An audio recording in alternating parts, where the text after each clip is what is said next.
越南总理阮春福接受日经新闻，他说了一句话：越南劳工出口将时时刻刻以日本为最优先考量。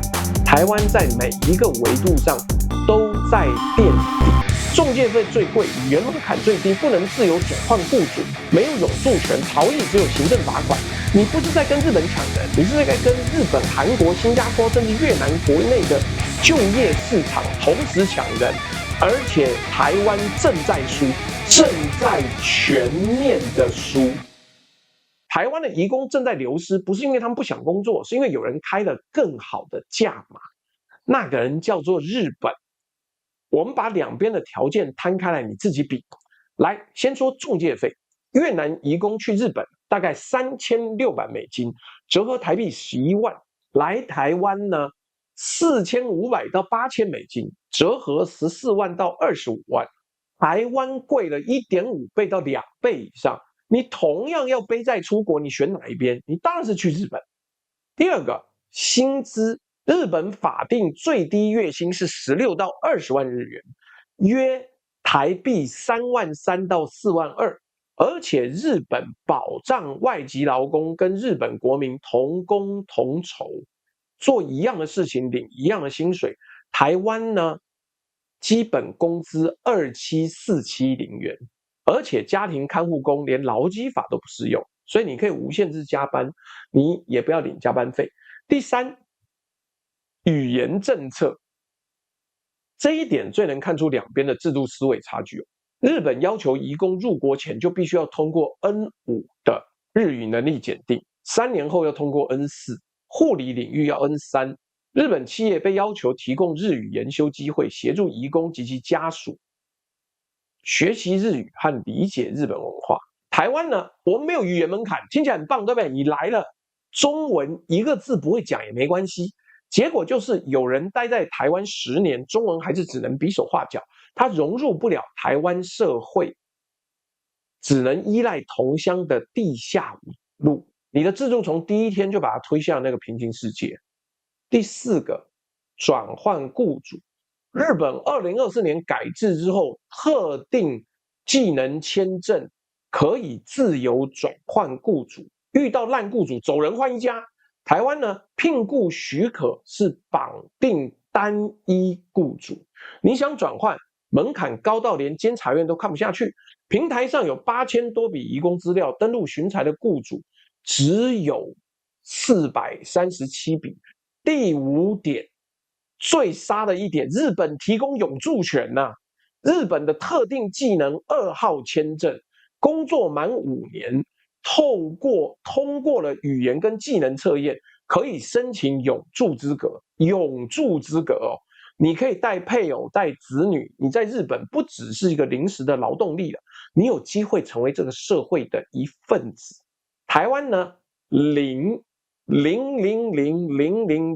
移工永远都是短期补充劳动力。为什么？因为我们他妈就歧视外国人。我们认为所谓的外国人呢，只有金发白皮肤的人，其他一律叫外劳。你的在台湾这些移工合约到期就走人，不管你在这边工作了3年、5年、10年，你永远拿不到永居，你永远是过客。第6，逃逸的代价。日本对逾期滞留有刑事责任哦，3年以下有期徒刑或300万日元罚金。台湾的行政罚款最高15万台币。越南底层论坛算过了，黑市工作3个月就赚回来，所以你来台湾做非法的比做合法的要赚，就这么简单。我们把这6个条件加在一起，中介费更贵，薪资更低，语言不管，不能自由转换，没有永住，罚则更轻。台湾在每一个维度上都输给日本。数据怎么说？2018年，日本首次超过台湾，成为越南劳工的最大输出目的国。2019年，赴日越南劳工8万人，赴台只有54000人，差距持续拉大。而且不只是数字在说话。越南总理阮春福接受日经新闻，日本经济新闻访问的时候，他说了一句话，他说越南劳工出口将时时刻刻以日本为最优先考量，时时刻刻最优先哦。这不是分析师的推测，这是越南国家领导人的国策宣示啊！你各位台湾的媒体不会告诉你这件事情，你被蒙在鼓里，你还以为越南人很爱来台湾，你从头都不知道，人家是想要去日本为第一优先，台湾是他的第二个选择啦。那你还以为自己是第一个选择哦？有没有搞丑啊？台湾连越南的第二选择快保不住了。因为韩国在抢，新加坡在抢，甚至越南自己的经济也在起飞。三星把工厂从中国搬到越南，富士康在越南北部扩厂，苹果的供应商和硕和广达都转进越南，越南年轻人在国内就有工作机会了。你给的条件如果不够好，人家根本不想来，根本不想来，所以。报道者的调查说得很直白，对越南年轻工人来说，赴日本工薪资高，中介费又相对低，台湾不再是出国工作的首选。那我们讲句公道话，我这今天又不是为了要吹日本，妈的，日本又没给我钱，日本也不是一个那么完美的地方，日本不是天堂。2023年呢，在日本失踪的技能实习生人数创下历史新高，9753人，其中越南的5481人为最多。日本也有中介剥削，也有欠薪，也有工作内容跟合约不符的问题。有个越南移工以技术工人身份来日本，付了$7000中介费，结果被安排去餐厅跟酒店当清洁工。而且日元贬值让日本的吸引力也在下降。越南实习生赴日人数从2019年的99170人下降到2022年的83403人。河内的6家派遣机构全部都告诉记者，来自日本的雇用需求大约减少了30%。为什么啊？就汇率不好啊，就是这样子啊。韩国外籍移工的平均薪资呢？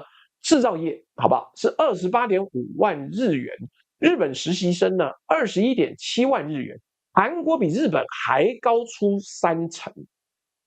韩国每年引进的移工从6万人扩大到16.5万人啊，规模直逼日本。你听到了吗？日本有问题，韩国在抢人，越南经济在崛起，而台湾呢？台湾在每一个维度上都在垫底，中介费最贵，语言门槛最低，不能自由转换雇主，没有永住权，逃逸只有行政罚款。